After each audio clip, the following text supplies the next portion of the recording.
ముదిరాజ్ ముదిరాజుల ఐక్యత ముదిరాజుల ఐక్యత జై పెద్దమ్మ తల్లి. ఈరోజు నిజామాబాద్ జిల్లా రూరల్ నియోజకవర్గం ఇందల్వాయి మండలం లూలం గ్రామంలో మా ముదిరాజులకు మరి మా పెద్దమ్మ తల్లి విషయంలో మాకు 6 ఎకరాల స్థలం ఉంది. అక్కడ పట్టాభూమి. ఆ యొక్క స్థలాన్ని ఆ లూలంలో ఉన్నటువంటి గ్రామ అభివృద్ధి కమిటీ వీడీసీ అనేటటువంటి ఆ వ్యవస్థ మా ముదిరాజులను పగబట్టి రాష్ట్రంలోనే మా ముదిరాజులని పగబట్టిర్రు. ఇదే విధంగా కూడా అనేక రకాలుగా గతంలో కూడా బాల్కొండ నియోజకవర్గం వేల్పూర్ మండలం రామన్నపేటలో కూడా పెద్దమ్మ తల్లి విషయంలో మా ముదిరాజులను పగబట్టి ఇప్పటికీ కూడా గ్రామ బహిష్కరణ జరుగుతున్నటువంటి సందర్భం. అలాగే కమ్మర్పల్లి మండలంలో కూడా ఆశాకొత్తూరులో కూడా గతంలో కూడా జరిగింది ఇదే విధంగా బీడీసీల పెత్తనం. అదేవిధంగా మెట్పల్లి మండలంలో కూడా కొండ్రికాలలో కూడా జరిగింది. ఇక్కడ దర్పల్లి మండలం రేకులపల్లిలో జరిగింది. ఇదంతా మరి మా ముదిరాజులని రాజకీయంగా సామాజికంగా ఆర్థికంగా ఎదగనివ్వకుండా మరి ఎందుకు చేస్తూ ఉన్నారు?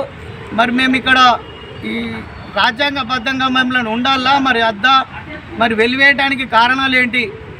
మేము ముదిరాజులము నీతి నిజాయితీ ధర్మాన్ని నమ్ముకొని అందరికీ సేవలు అందిస్తూ ధర్మంగా ఎవరికి హాని కలిగించకుండా బతికేటటువంటి మా సామాజిక వర్గం.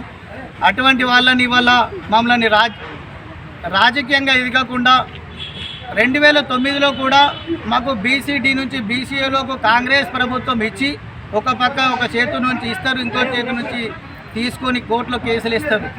అనేక రకాలుగా ఇక్కడ బీడీసీలతోటి ఒక దౌర్జన్యం, అక్కడ పార్టీల వాళ్ళది ఒక దౌర్జన్యం, ఇట్లా అనేక రకాల ప్రభుత్వ యంత్రాంగము.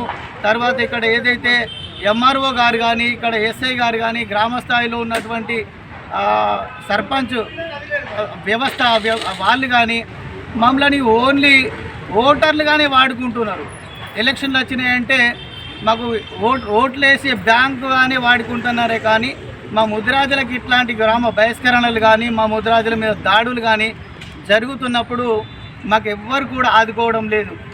ఎలక్షన్ తెలంగాణలో ముదిరాజుల ఓట్లు ఎక్కువ ఉన్నాయి, మరి వాళ్ళని వాడుకుందాము అని ఓటు బ్యాంకు కానీ వాడుకుంటున్నారే కానీ మాకు రేపటి భవిష్యత్ తరాల కోసం మా పిల్లలకు రిజర్వేషన్ రాకుండా హక్కులు రాకుండా మమ్మల్ని రాజకీయంగా ఎదగకుండా ఆ విధంగా అధికార యంత్రాంగం కానీ అటు పొలిటికల్ లీడర్లు కానీ ఆ విధంగా దౌర్జన్యాలు చేస్తూ మమ్మల్ని అనగదొక్కుతున్నారు.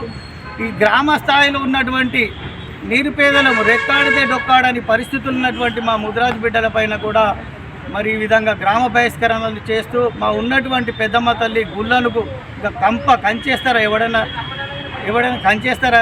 దేవుడి గుళ్ళకు మీకు కూడా భార్య పిల్లలు ఉన్నారు, మీరు కూడా హిందువులు, కంచేసిరు మా పెద్దమ్మ తల్లి కులదైవం ఉన్నటువంటి పెద్దమ్మ తల్లి ఆమె కంచేసిరు. అక్కడ ఎవరైతే మా కులములో మాట్లాడుతున్నటువంటి పెద్ద మనుషులకు వాళ్ళ ఇంటికాడ గ్రామ పంచాయతీ ట్రాక్టర్ తీసుకుపోయి ఆ కనకర పోతారు, కచర పోతారు వాళ్ళ ఇంటి ముందట. ఇదేంది మరి పోలీసు వ్యవస్థ మరి ఉన్నదా లేదా, లేకపోతే వాళ్ళకేమన్నా ఇన్ఛార్జ్ ఇచ్చిర్రా బీడీసీకి? ఏం అర్థమైతలేదు. ఎంతవరకు కరెక్టు?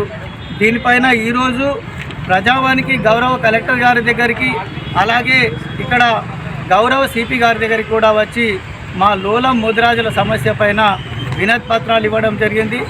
గౌరవ సిపి గారు కూడా ఆయా స్థానిక సిఐ గారికి కూడా ఆదేశాలు ఇవ్వడం జరిగింది.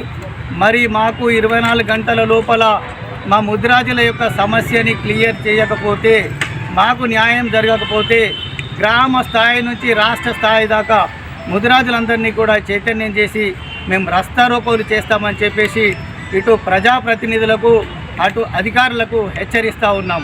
జై ముదిరాజ్, జై ముదిరాజ్, ముదిరాజుల ఐక్యత, ముదిరాజుల ఐక్యత, జై పెద్దమ్మ తల్లి.